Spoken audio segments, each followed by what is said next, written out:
குருமா எப்படி செய்யலான்னு இப்போ நம்ம பார்ப்போம்.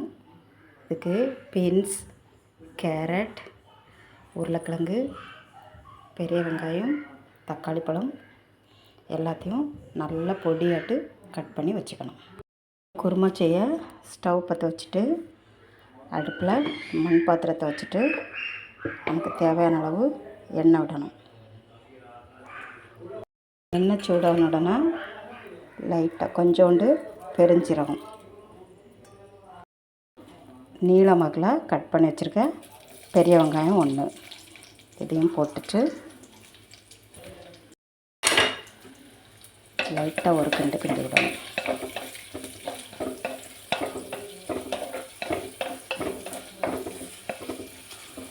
இது கொஞ்சம் லைட்டாக வதங்கட்டும். ஒரு கால்வாசி வதங்கின உடனே நம்ம கட் பண்ணி வச்சுருக்க தக்காளி பழத்தையும் இது கூட போட்டு இதையும் கொஞ்சம் நல்லா மிக்ஸ் பண்ணி விட்டு வதங்க விடணும். இது கூட கொஞ்சம் கருவேப்பிலையும் சேர்த்து இதையும் கொஞ்சம் நல்லா வதக்கி விடுவோம். இது வதங்கின உடனே நம்ம மிக்ஸி ஜாரில் இவ்வளோத்தையும் நல்லா அரைச்சி எடுத்துகிட்டு வந்துடணும். அதே மண்சட்டியில் கொஞ்சம் எண்ணெய் விட்டுட்டு பெருஞ்சீரகம், 2-3 துண்டு பட்டை, சின்ன சீரகம், கொஞ்சோண்டு கருவேப்பிலை, நம்ம பொடிசாக கட் பண்ணி வச்சுருக்க வெங்காயத்தை போடணும்.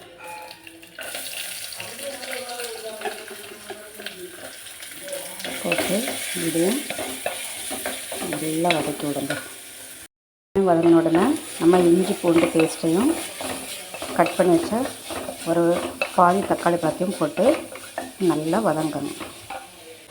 சேர்த்து நல்லா மிக்ஸ் பண்ணி வதங்க விடுவோம். நல்லா வதங்கின உடனே நம்ம கட் பண்ணி வச்சுருக்க பீன்ஸு, அப்புறம் கேரட், உருளைக்கிழங்கு எல்லாத்தையும் போட்டு நல்லா வதக்கணும். ஒரு பச்சை மிளகாயும் கீரி போட்டு நல்லா மிக்ஸ் பண்ணி விடணும். காய் எல்லாம் நல்லா வேக நல்லா இப்படி மிக்ஸ் பண்ணி கிண்டி விடணும். காய்கறி கொஞ்சம் வதங்க ஆரம்பித்த உடனே நம்ம வெங்காயம், தக்காளி பழம் அரைச்சி வச்சுருப்போம்ல அந்த பேஸ்ட்டை இதில் போட்டு நல்லா இப்படி கிண்டி விடணும். இது வதங்க ஆஹா மனம் எப்படி இருக்குது. இப்போ கொஞ்சோண்டு மல்லித்தலையும் போடுவோம். இதில் போட்டு நல்லா மிக்ஸ் பண்ணி விட்டுட்டு இனி இந்த காய்கறி வேகிற அளவுக்கு லைட்டாக ரொம்பையும் தண்ணி விட்டுறக்கூடாது, லைட்டாக தண்ணி விட்டு கொஞ்சம் காய்கறி வேகட்டும். குருமா நல்லா கெட்டியாக இருக்கிறதுக்கு நம்ம ஒரு தேங்காய் பேஸ்ட்டு இப்போ அரைச்சிருவோம். மிக்ஸி ஜாரில் ஒரு 1/4 மூடிக்கு கம்மியாட்டு தேங்காய், கொஞ்சம் முந்திரி பருப்பு,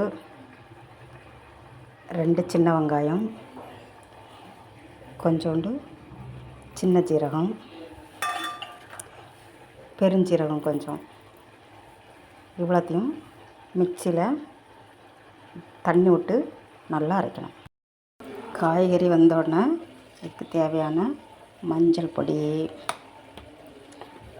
அப்புறம் 1/4 ஸ்பூன் மல்லிப்பொடி, காரத்துக்கு தகுந்தவாறு வத்தல் பொடி எல்லாத்தையும் போட்டு நல்லா மிக்ஸ் பண்ணுங்கள். இது பச்சை வாசனைலாம் நல்லா போன உடனே நம்ம அரைச்சி வச்சுருக்க தேங்காய் பேஸ்ட்டை இதில் போடணும். போட்டுட்டு இதையும் நல்லா இப்படி கலந்து விடணும். இனி இதுக்கு என்ன தண்ணி வேணுமோ தேவையான தண்ணியை நம்ம எடுத்து விடணும். இது மிக்ஸி ஜாரில் தேங்காய் பேஸ்ட் அரைச்ச அந்த தண்ணியை லைட்டாக விடுவோம். விட்டு நல்லா கிண்டுங்க. நமக்கு குருமாய்க்கு எவ்வளோ தண்ணி தேவையோ அந்த தண்ணியை நம்ம விடலாம்.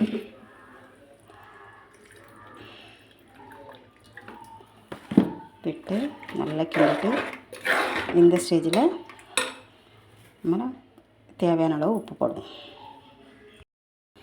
இந்த டைமில் நம்ம உப்பு காரமெல்லாம் எப்படி இருக்குன்ட்டு லைட்டாக நம்ம டேஸ்ட் பார்த்துட்டு இதை நல்லா கொதிக்க விடுவோம். குருமா இப்போ கொதிக்க ஆரம்பிச்சிட்டு இந்த டைமில் லைட்டாக நம்ம கரம் மசாலா பொடி போடணும். லேசாக நமக்கு லைட்டாக அந்த மணத்துக்கு லைட்டாக போடலாம்.